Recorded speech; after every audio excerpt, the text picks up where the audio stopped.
જુઓ, આ લોકો ફરી વળ્યા છે એક ઘરમાં તોડફોડ કરવા માટે, પણ શા માટે તેઓ આ ઘર પર તૂટી પડ્યા છે?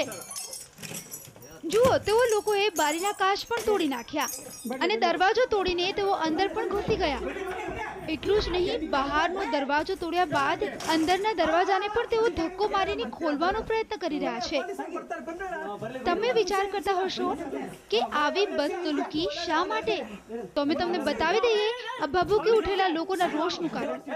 જુઓ, આ યુવક યુવતી, આ બંને યુવક યુવતીઓ બંધ મકાનમાં કરી રહ્યા હતા પ્રેમ લીલા.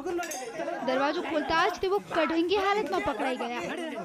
એવી જ હાલતમાં લોકોએ બંનેને બહાર કાઢી બરાબરનો મેથી પાક ચખાડ્યો.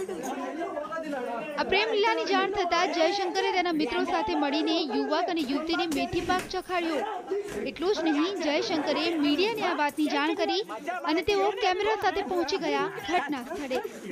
ઘટના છે બેંગાલુરુના વિશ્વમાન્યનગરની, જ્યાં નરસિમ્હા મૂર્તિ નામનો યુવક અને સુરેખા નામની યુવતી પ્રેમ લીલા કરતા પકડાઈ ગયા. નવાઈની વાત તો એ છે કે સુરેખા જયશંકરની પત્ની છે. જયશંકરને શંકા હતી કે સુરેખા નરસિમ્હા સાથે શારીરિક સંબંધ રાખે છે અને જ્યારે જયશંકર ઘરે ન હોય ત્યારે તે પોતાના યારને ઘરે બોલાવી તેની સાથે રંગરેલિયા મનાવે છે. બસ શંકાના આધારે જયશંકરે અચાનક જ પોતાના ઘર પર મિત્રો સાથે હુમલો કર્યો, જ્યાં તેની શંકા હકીકતમાં બદલાઈ ગઈ અને નરસિમ્હા અને સુરેખા રંગે હાથે રંગરેલિયા મનાવતા પકડાઈ ગયા.